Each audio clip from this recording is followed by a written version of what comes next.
Ready? It's going live. Yeah, you're live, it says. Okay, thank you. So welcome to anybody joining us from YouTube. We'll just be waiting for up to 5 minutes whilst people arrive on Zoom, which obviously is a bit dull for you guys, but so do hang in there. That would be nice to keep you alongside us in Zoom. Hi, Kathy. Oh, yeah. And Mike. Good to see you, Mike.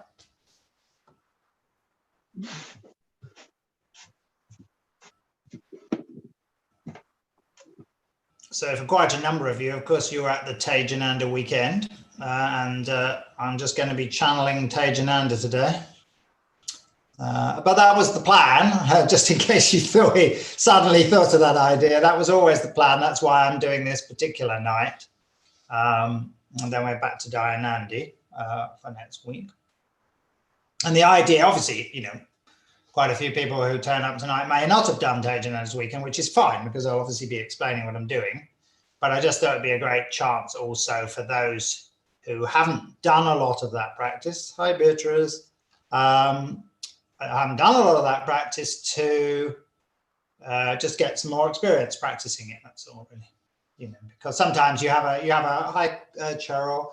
You have a you know, a brief weekend of introduction to a new way of doing something, meditation in this case, and then it's gone. And you know, you may not have managed to establish the technique, or an aspect of the technique anyway. Luckily, I've, like one or two others here, have done this type of meditation with Tejananda on longer retreats, so we've got a bit more experience of it. And it's I found this type of meditation very, very valuable, personally. It really does a lot for me. I'm not pretending to be a Tejananda replacement, by no means. Go to Vajraloka. That's what I say. It's a wonderful place. Vajraloka in North Wales, our North Wales retreat centre for those who don't know it. It's a very beautiful place. Very peaceful, calm, and really the kind of conditions you need to get much, much deeper into these forms of meditation. So how are we doing? I've got a few minutes here. Okay.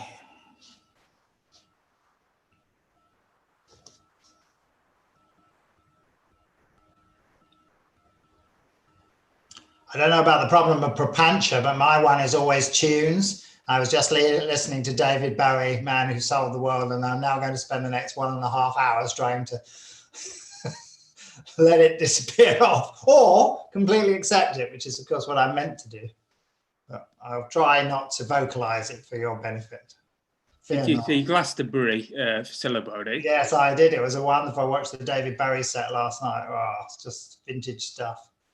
Absolutely wonderful. Yeah, loved it. What's your favourite David Bowie tune? Ooh. Well, Man Who Sold the World is one of them, and that was his 1970. That was a 1970 song, one of his very, very earliest. Mine's Absolute Beginners. Oh, Absolute Beginners. Is that right? Okay, yeah, that's a bit later. Yeah. Interesting, different style. I think David Bowie was a meditator. Was he? I think so. Yeah, I don't know what kind of practice he did, but maybe you're channeling him this evening. So, not the hair though. Yeah, we could have a vote. Who likes David Bowie and what's their favourite track? That would take up at least 2 minutes. Kridaka, do you like David Bowie? Sorry, No. I stopped about Bach. Bowie, Bach, that's all right. Anyone else? Big Bowie fan here? Heroes, I think, was his best one. Oh yeah, very good. Brilliant. I agree. Yeah, I'd agree with that. That's really good. I love that one. Oh, Heroes, yeah. Life on Mars. Oh yeah, he did that. He did that in the Glastonbury. wants that, actually. Yeah. Silabodhi, I hooked up my DJ speakers to my telly, so I was blasted it out all weekend, really. Really? Good stuff. Sounds fun. Okay, I think we're pretty much on time. I was realizing that presumably at Tibetan monasteries, when you're led in meditation, you don't start by talking about David Bowie, but hey, this is Tree Ratna. We can do things our own way, so that's fine. Okay, welcome. I guess there may be people joining over the next few minutes, but that's fine.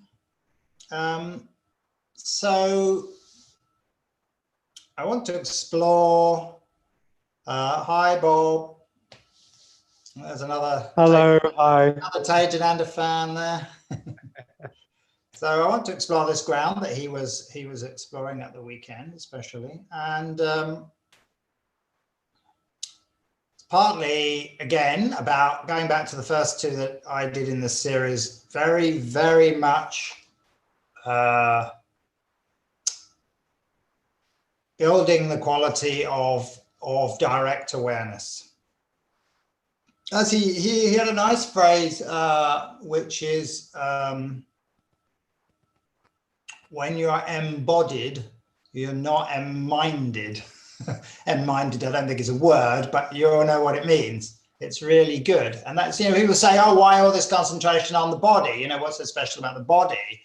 But the truth is, when you are, where your awareness is in the body, your awareness is primarily not in the mind. And the problem with being in the mind, again, as I said before, is it's not about direct thought. That's one of our greatest skills as human beings, in my opinion, is to have direct thought, but it's the prapancha. And prapancha really is delusion. It's just quite simple. Pancha equals delusion. Prapancha is delusional thought, and it includes all the horrible things like anxiety. Not that anxiety isn't in the body as well, I know that. But a lot of it is in the mind, and in a way, it is an expression of the hindrances. The hindrances are prapancha as well. So, another couple of points that he brought out this time, which I thought were very valuable. So, we're going to take it into fully getting into the sensate body, and then opening out towards the what we traditionally call the Brahma viharas, or the divine abodes, which are obviously, well, I shouldn't say obviously, because that may not apply to everybody. So metta, loving kindness, karuna, the compassion, mudita, which is sometimes called sympathetic joy, and upekkha, which is equanimity. Whether we get all that way, I don't know. Let's hope we do. But metta, obviously in our movement especially, we often think of metta bhavna, which is the cultivation. Well, we always translate it as cultivation, or growing, or whatever. Developing is another term, yeah. But I thought it was very valuable that Tejananda mentioned that it can also mean manifesting. So bhavna can mean manifesting. So you see, you get a very, very different flavor now. That metta, loving kindness, manifests. You don't develop it in this way of working with it. You don't develop it. You don't cultivate it. You open to and allow it to manifest. So it's not the other way is wrong. It's just another way of looking at it. And it often suits people well to do it this way instead. And an important point is that the Brahma viharas are also called the apramanas. And the apramanas are the boundless qualities. So again, this shows your way into this thing, that they are boundless. And so therefore, if you can become embodied and into you could discover that you have you feel ultimately boundless, that in fact there isn't really a you in that equation at all. you realize that the boundaries, especially with your eyes closed, are to some extent just a mental conception. So these are boundless qualities. So what we're talking about developing in this practice is what we can call basic presence. Well, that sounds a bit dull, doesn't it, basic presence? But basic presence isn't that hard to establish. And it's a very powerful situation. And it's a basic presence is the same thing, in fact, as access concentration. Now, I'm not sure, scanning the screen, I'm assuming everybody here knows what access concentration is. Does anyone not? In which case, I'll quickly explain it. Okay, a couple don't, that's fine, that's fine. Yeah, okay. So access concentration, let's see. So as you try to get into your meditation, you're calming the body, you're calming the mind, whatever method you want to use, we then become aware of the hindrances. This is a very ancient teaching about meditation. There's 5 hindrances. I might have to ask for help because whichever way I go at the 5 hindrances, I always remember 4 of them and never the 5th. And it's usually a different one I forget. So we'll see what happens now. So there's traditionally 5 hindrances in meditation. Usually in no particular order, there is ill will. So ill will can begin to arise, expression of hatred perhaps even, but ill will, start to think negative thoughts about people. Another one is sense desire. So that's just wanting things, wanting stuff, wanting stimulation rather than calming. So your mind might be racing, whatever that might be. You might be chasing after things. Sense desire, anxiety, restlessness, that's another one. Doubt. Oh, I think I'm going to get all 5. This is good. Doubt. Doubt is, I take doubt to being really a lack of clarity about what you're doing. Like, oh, I don't know, you know, getting lost in it. I'm trying this, I'm trying that. And we all do this, of course. We all have meditations where we're not exactly sure, but it's coming back to your sense of purpose. And then the final one is sloth and torpor, which is sloth is really bodily tiredness, and torpor is mental tiredness, which can be also taken to be a sort of lack of commitment to the practice. Bodily tiredness is what it says. You feel tired, and there are ways to wake yourself up. So these are the 5 hindrances, and they manifest as you try and get into a calmer state of mind. And they also manifest in your life, and you'll tend to find that the hindrances that you find in meditation are the ones that bug you in the rest of your life as well. And some people, it's a continual racing mind. They're always going everywhere. Other people, for me, it's sloth and torpor. If I calm down enough, I just start feeling very, very tired. So everybody has different ones that they major on, that they're experts in. Okay, so that's the 5 hindrances. So these arise as you try and get into a much quieter state of mind. And access concentration is the point at which they have calmed. I don't say they have gone.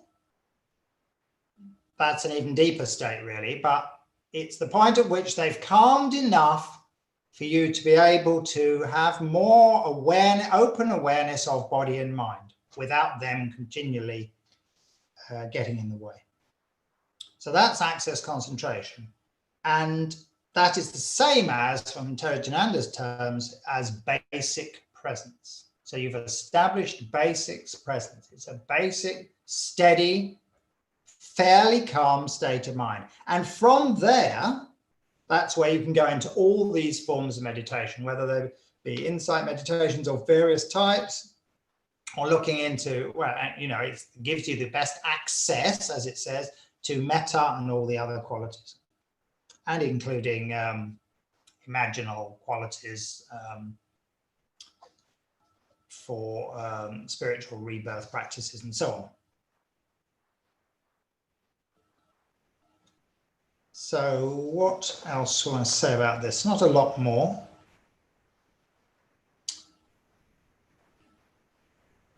Yes, just to say, when we do the traditional metta bhavana practice, where we start with ourselves, bringing kindness to ourselves, and then we bring kindness to a good friend, good well-wishing to a good friend, then to a neutral person, and then to a difficult person. That's our traditional way of metta bhavana practice, developing that.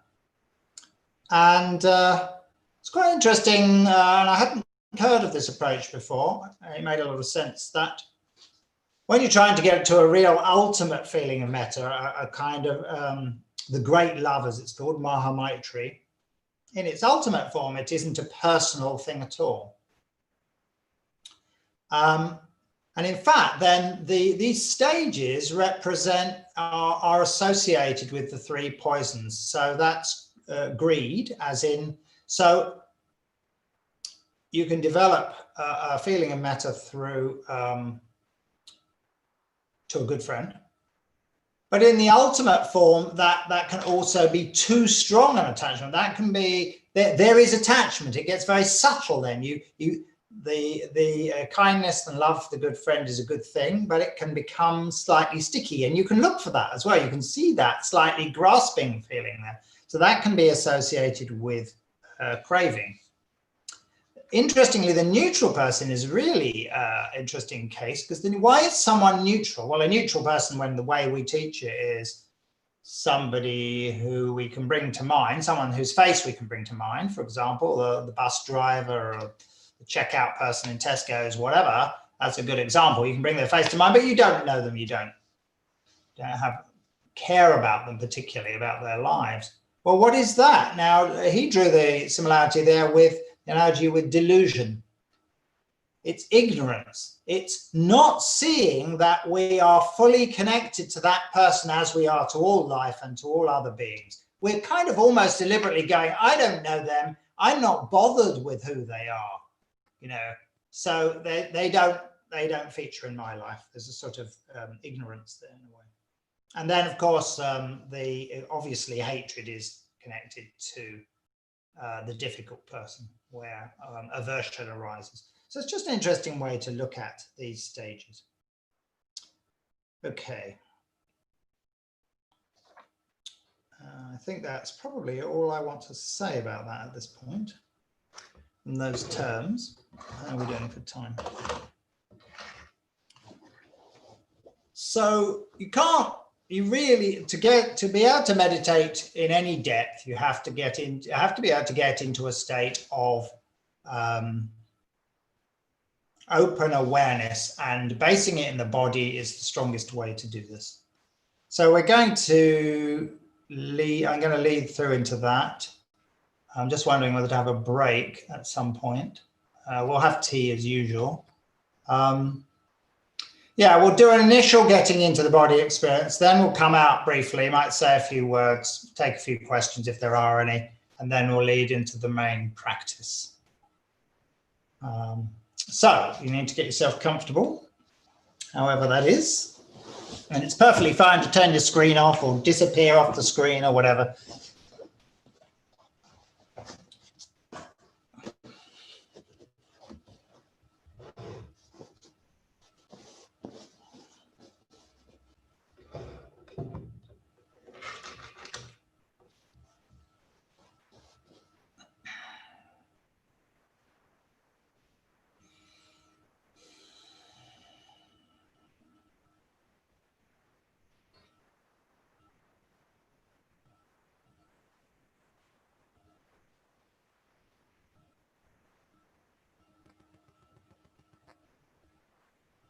Okay, so closing your eyes, if you wish, you don't have to.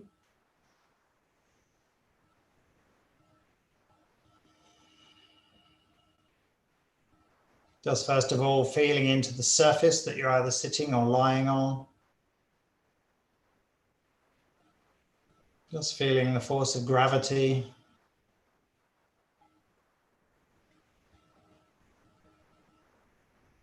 That feeling of weight or pressure.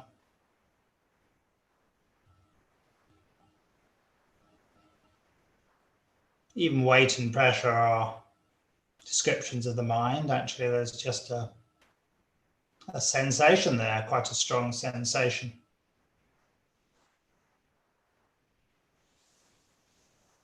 Just relaxing as much as you're able at this moment. Letting go from those things you can let go of at the moment. That's of mind and body.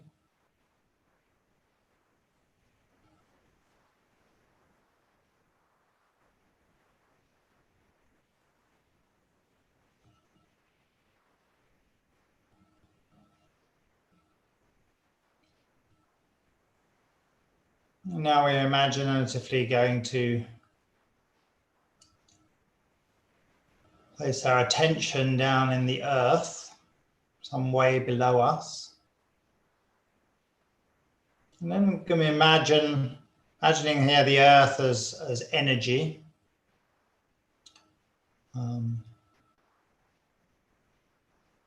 As chi or prana. Imagine breathing up the energy up through the base of the posture, up through the body, up to the top of your head. Then relaxing downwards and letting the breath go deep back down through you and down into the earth.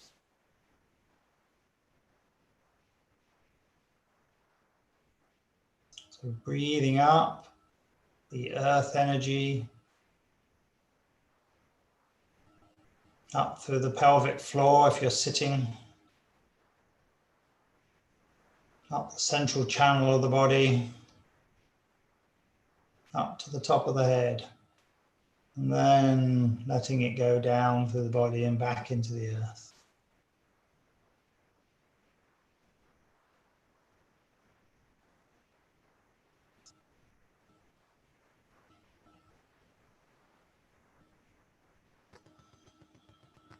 It can be valuable to let the out breath be a little longer and deeper than usual whilst you're doing this exercise.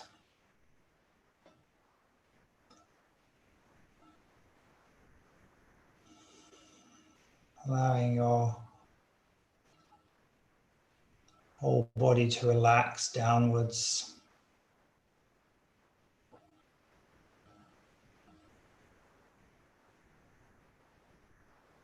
Just continue this for a few more breaths, breathing up from the earth, up the central channel of the body, up to the top of the head, and then back down again in a longer breath.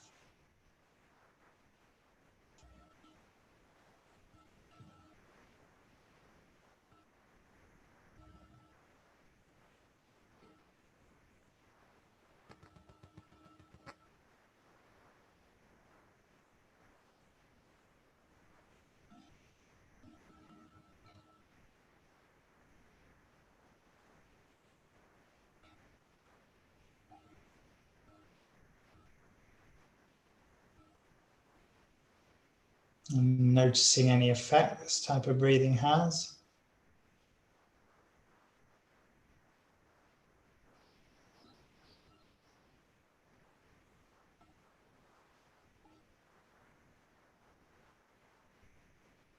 Being kind to yourself, the mind never settles immediately by any means.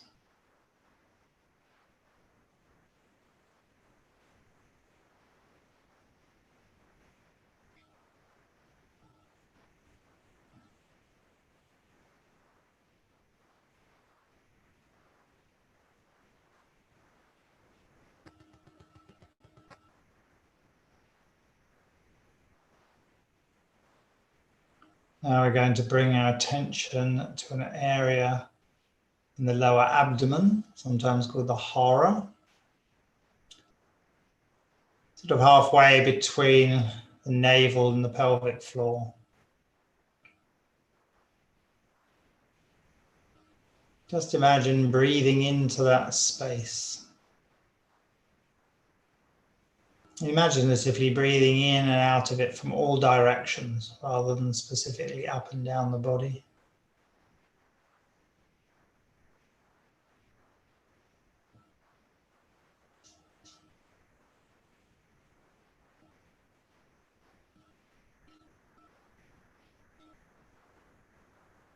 Really trying to be that space, placing your awareness there, trying to get away from looking down from your head.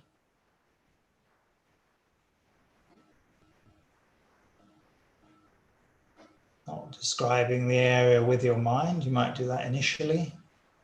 Then just being there.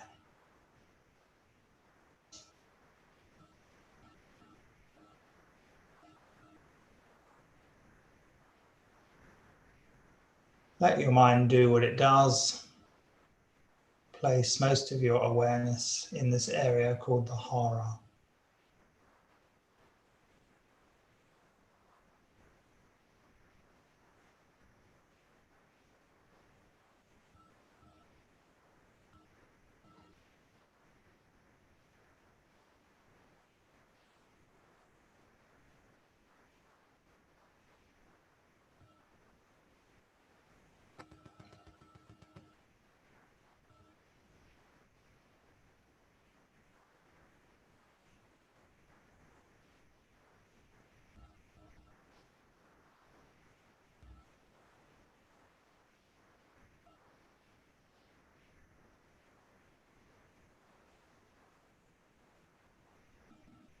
Sometimes described as the true center of the body.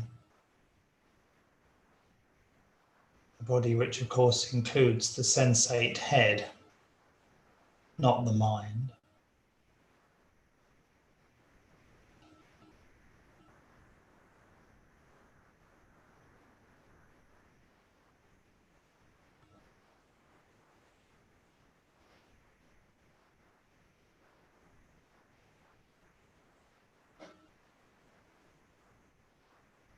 Now we'll briefly draw our attention to our heads.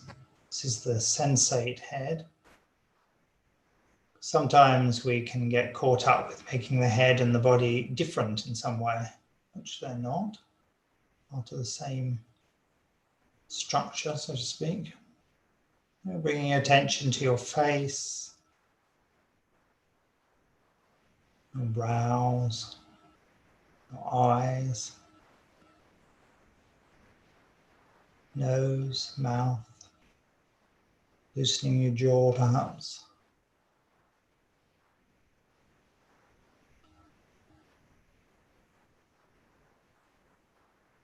Experiencing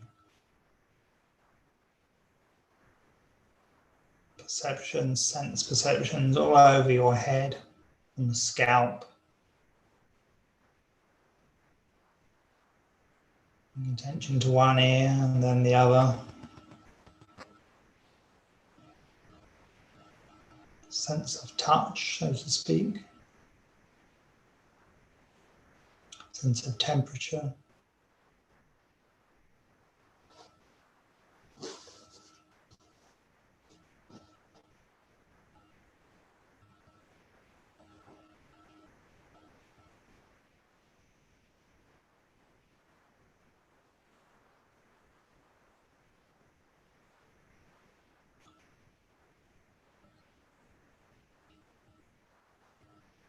Seeing the head is just part of the whole body experience.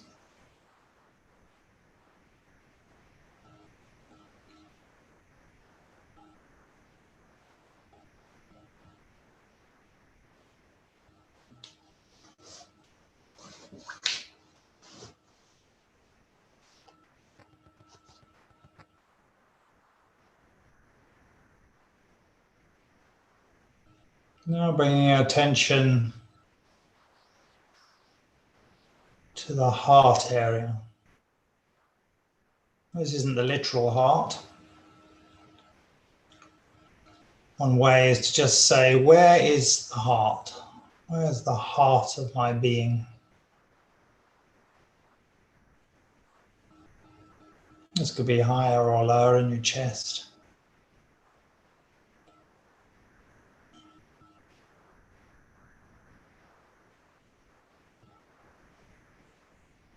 Where is the area I feel I call heart?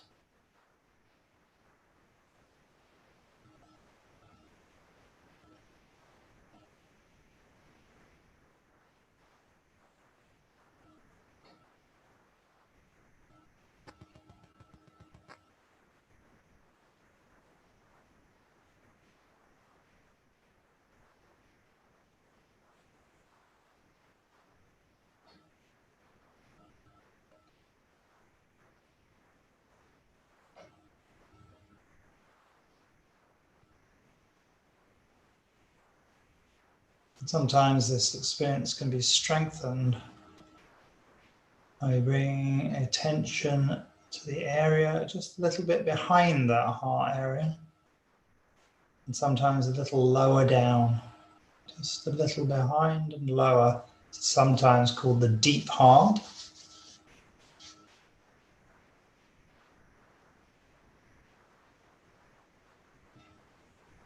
You can see it just as another part of the heart area.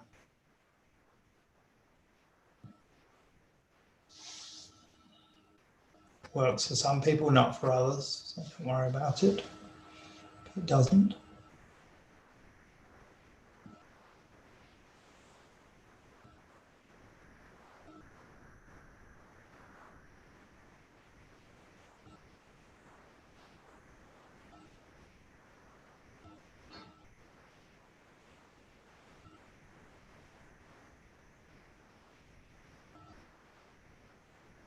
Now letting the tension be the whole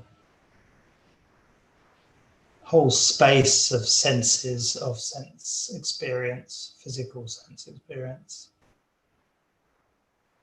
Tejananda calls it the sensate cloud. Amorphous space where maybe the droplets in the cloud would represent individually stronger sensations.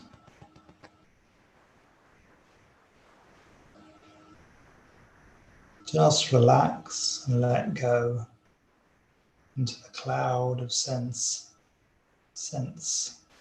experiences.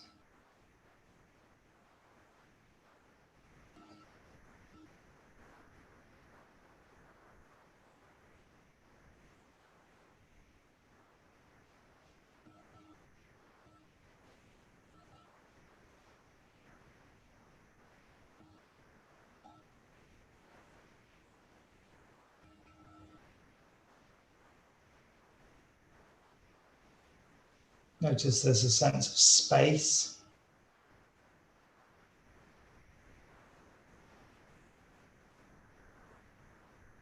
In this cloud, in this sensate cloud.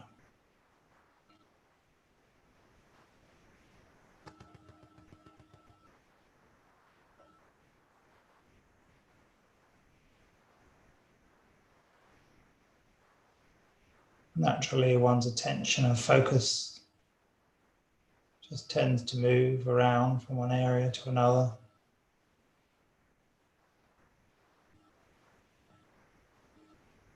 Certain areas come more into the forefront of one's awareness and then recede.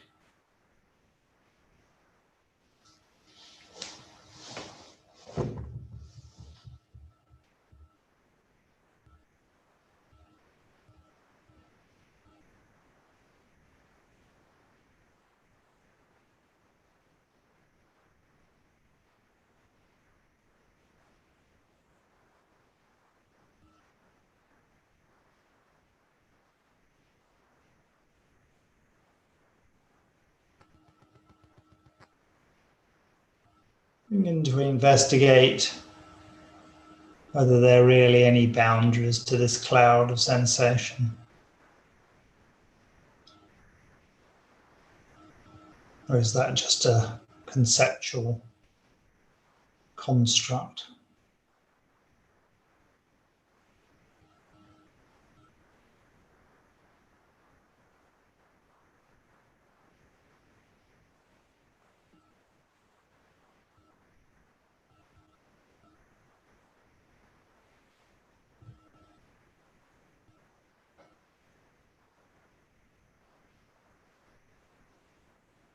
Are there just sense perceptions arising and appearing and disappearing in the cloud?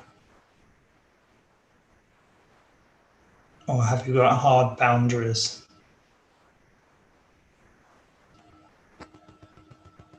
If your awareness is fully with the senses,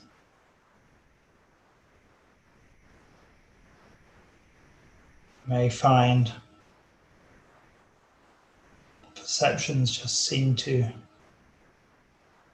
go off in all directions. having no real limit or boundary.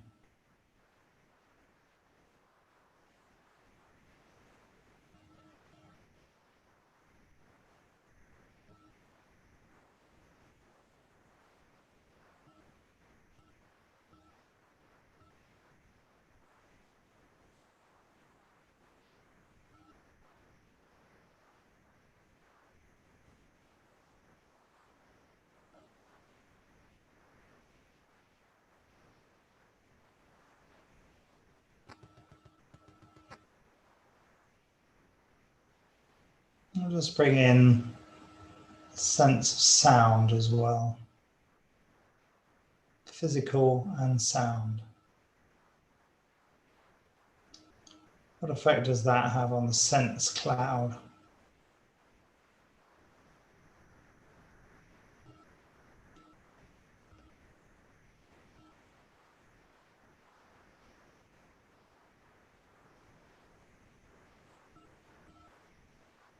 Perhaps you just feel the expansion, like an expansion of awareness.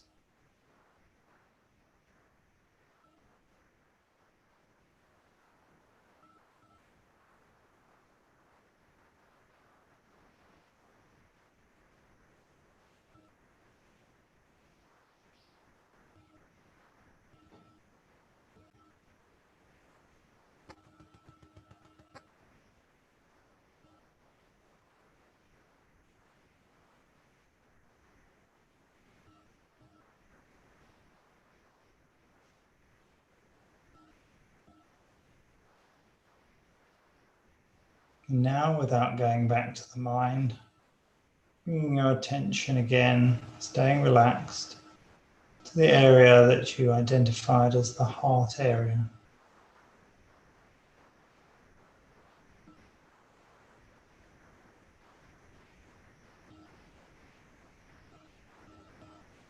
And perhaps into the area behind and below slightly, known as the deep heart. But if that idea doesn't work for you, just stay with the heart area.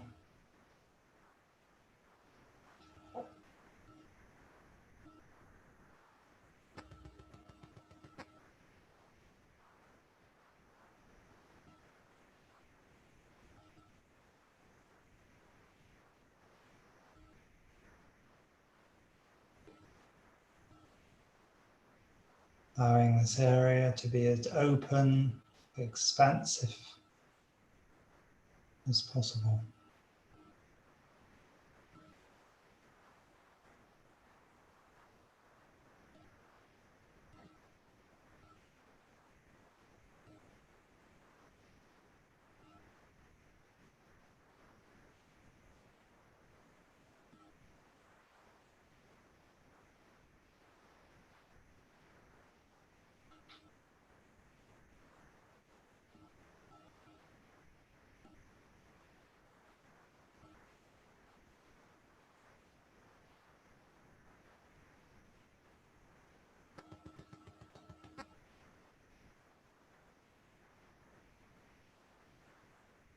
Just beginning to investigate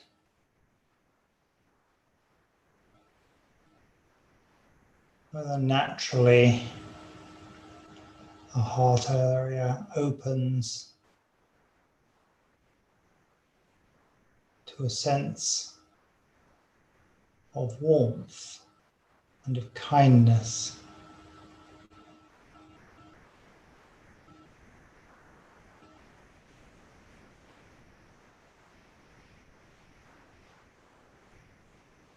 Friendliness.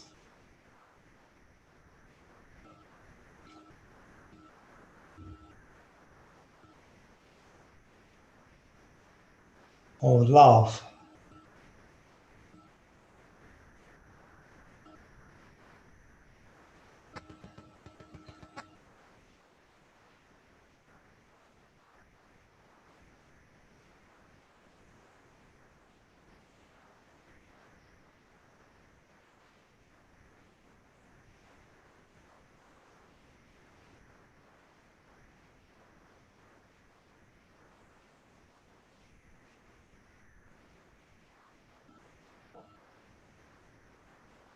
opening to metta,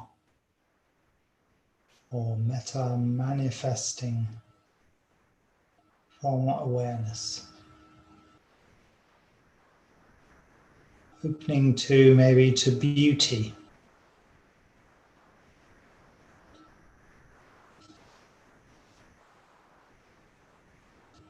To connection.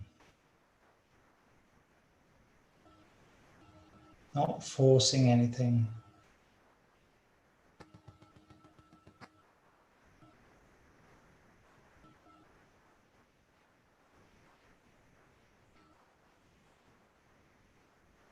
Kindness, friendliness, love.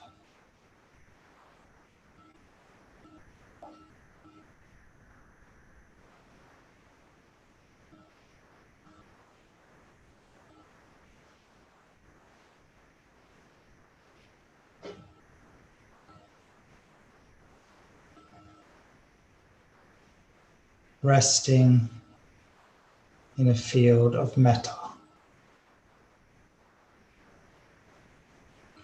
for all things.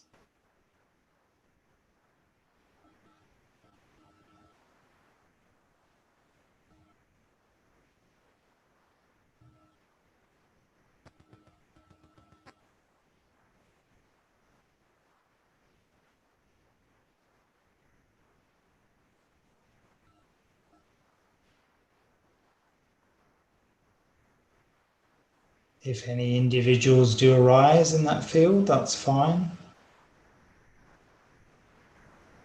But they don't have to.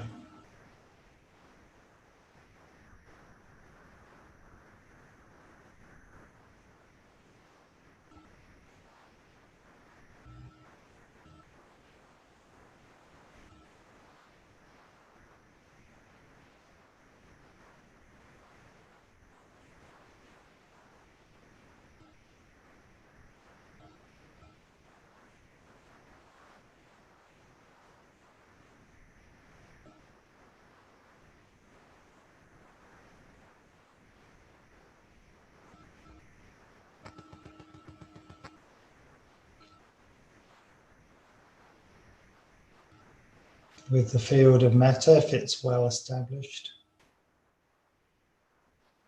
you can bring to mind someone who is suffering, or just suffering perhaps, even your own.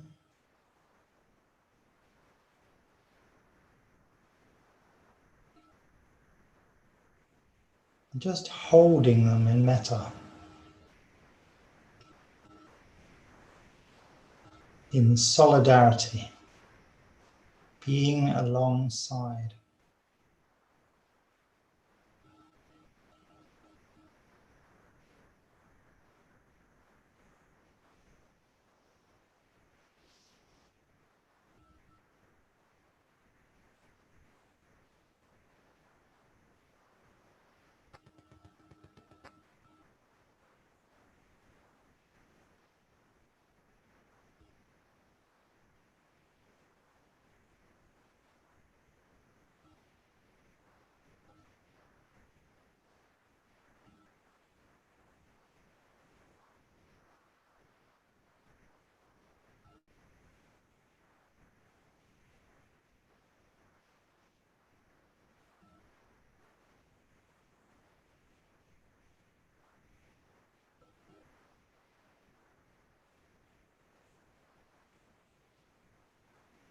Allowing karuna to manifest, compassion,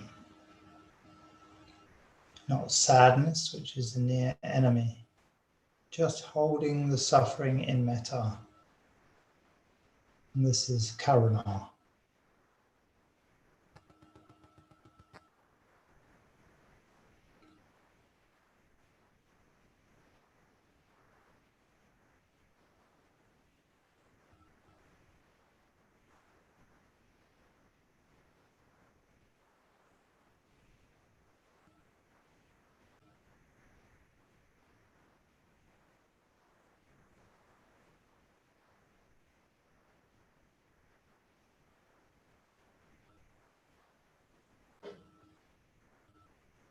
If it's too strong, you can pull back into metta.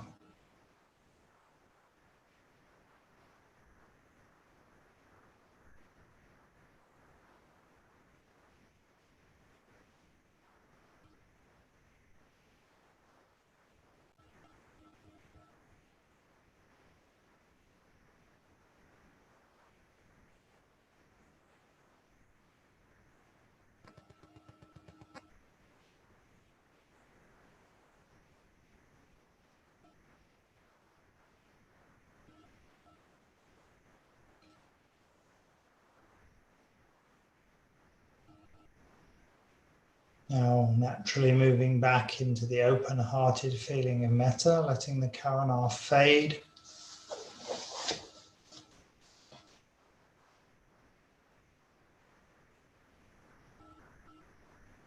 If you like, bringing words such as kindness, sensitivity, friendliness to mind. They help to re-establish it.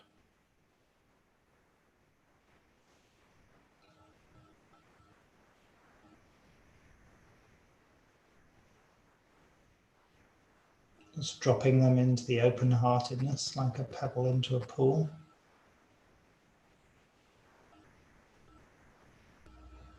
Love, connection, beauty.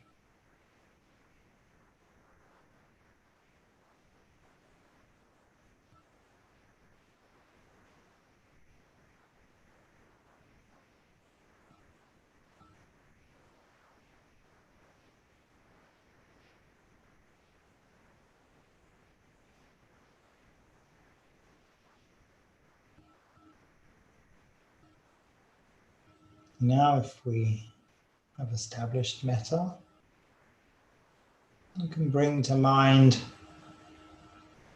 someone who is joyful, somebody who's having good experience, has good luck, good fortune, happy, and holding the good fortune with metta.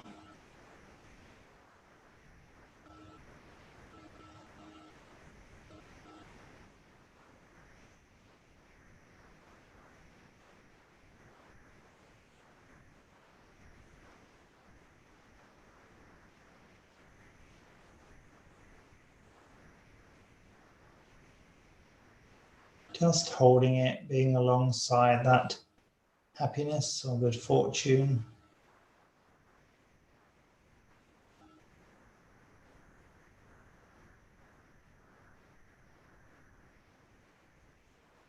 Perhaps even somebody expressing kindness to someone else.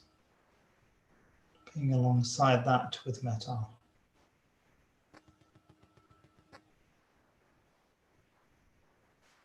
Here can arise the feeling of mudita, sympathetic joy. Just delight in someone else's good fortune.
Now moving back just a little towards the metta and seeing if you can hold both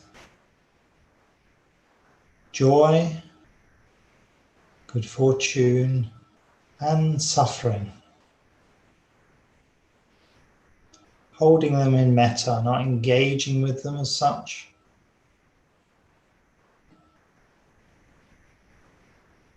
Seeing that all life experience consists of all these qualities,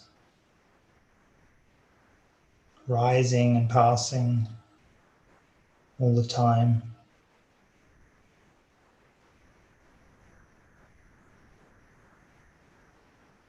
And relaxing, letting go into awareness in equanimity.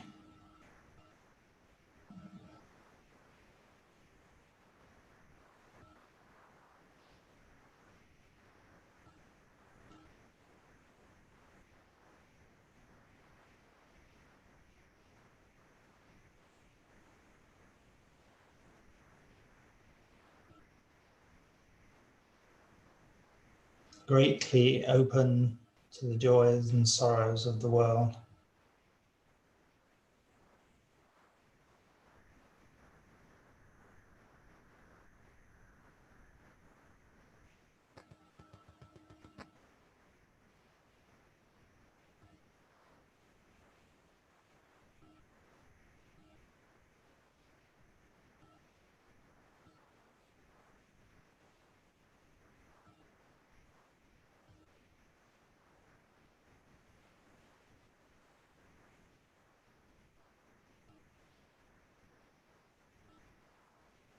Now letting go of any effort at all, trying to do anything at all, just sitting, not attempting to do anything at all,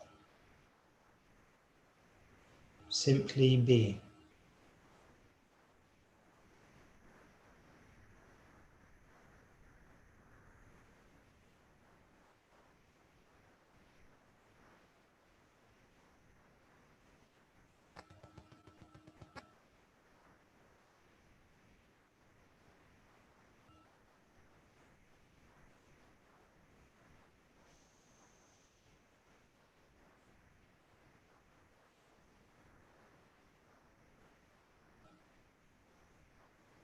And to let go of the practice, maybe moving around a little, coming back into the room fully. When you're ready, opening your eyes and bringing the meditation to an end.